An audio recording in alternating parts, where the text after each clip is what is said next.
الإسلام وكفى بالإسلام نعمة.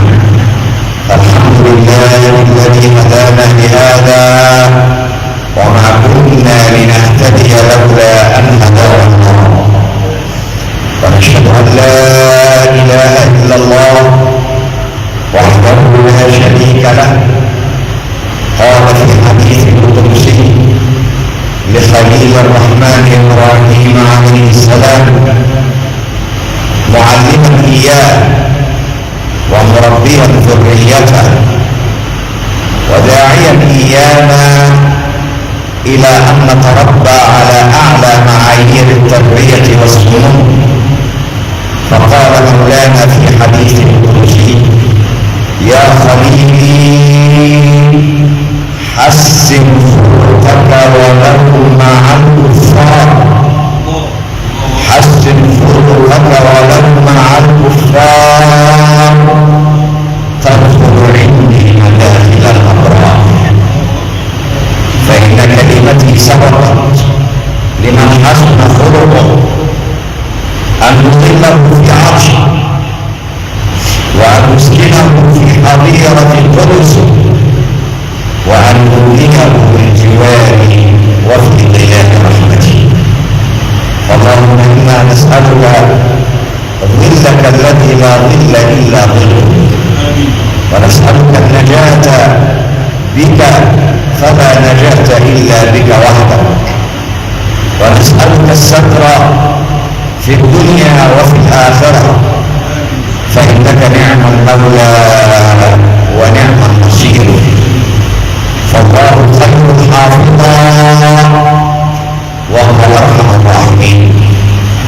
ونشهد أن محمدا عبد الله ورسوله وصفي الله وخليله، خيرته من خلقه وصفوته من رسله، خاتم النبيين فلا نبي بعده، ومن زعم النبوة بعد محمد فقد كفر، وخاتم المرسلين فلا رسول بعده، ومن زعم الرسالة بعد محمد صلى الله عليه وسلم فقد كفر، لقول الله تبارك وتعالى: ما كان محمد أبا أحد من رجالكم ولكن رسول الله وخاتم النبيين، صلى الله وسلم وبارك عليه في الأولين وفي الآخرين وفي الدنيا وفي الملأ الأعلى إلى يوم الدين. ورضي الله عن صحابته الغر الميامين الذين رفعوا الراية وحملوا راية العقيدة ومشعل الشريعة، فحرسوا الإسلام ودافعوا عن دين الله عز وجل، فكانوا أئمة الهدى وأمارات التقى، فجزاهم الله خيرا على جهدهم وجهادهم وبذلهم وتضحياتهم في سبيل العقيدة ونصرة الشريعة وإعلاء كلمة الدين وإقامة منهج الله في الأرض، وعنا معهم برحمتك يا أرحم الراحمين.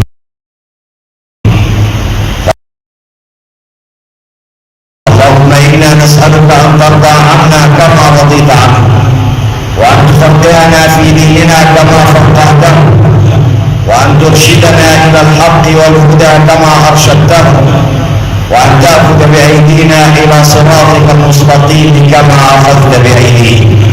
اللهم إنا نسألك علما نافعا وقلبا خاشعا ولسانا ذاكرا وعملا متقبلا وبدنا على البلاء صابرا وشفاء من كل داء. يسر لنا كل عسير وهون علينا كل صعب وافتح لنا كل مغلق وارزق بنا يا مولانا فيما مرت به المقادير. ربنا اغفر لنا ولإخواننا الذين سبقونا بالإيمان ولا تجعل في قلوبنا غلا للذين آمنوا ربنا إنك رؤوف رحيم. رب النبي رجالا كانوا أساتذة الدنيا بعقيدتهم وإقامة شريعة ربهم في معاملاتهم حياتهم وبيوتهم وفي أذواقهم وأماناتهم وأخلاقهم. لذلك حق لهم أن يكونوا خير أمة يوم أن كانوا على المنهج السديد، ويوم أن نكون على صراط الله المستقيم ستتحقق لنا هذه الخيرية يوم أن نقيم منهج الله رب العالمين. لم يمض 25 سنة على نزول أول آية اقرأ إلا وقرأ المسلمون مستجيبين لمنهج الله، فصاروا أعلم علماء الأرض، ونشروا عدل الإسلام بين الناس، وأقاموا الحق والعدل بين عباد الله. فلم تمض 25 سنة على هذه الآيات حتى انطلق بها أصحاب رسول الله في قارات الدنيا، لم يجدوا فيها موضع قدم فيه بشر إلا أعجب بإسلامهم فدخل في دين الله ووحد الله، ولم يبق على الأرض صنم يعبد من دون الله عز وجل. إنها رسالة الإسلام، دين المسؤولية، دين العمل والتطبيق، دين السمع والطاعة لله ولرسوله.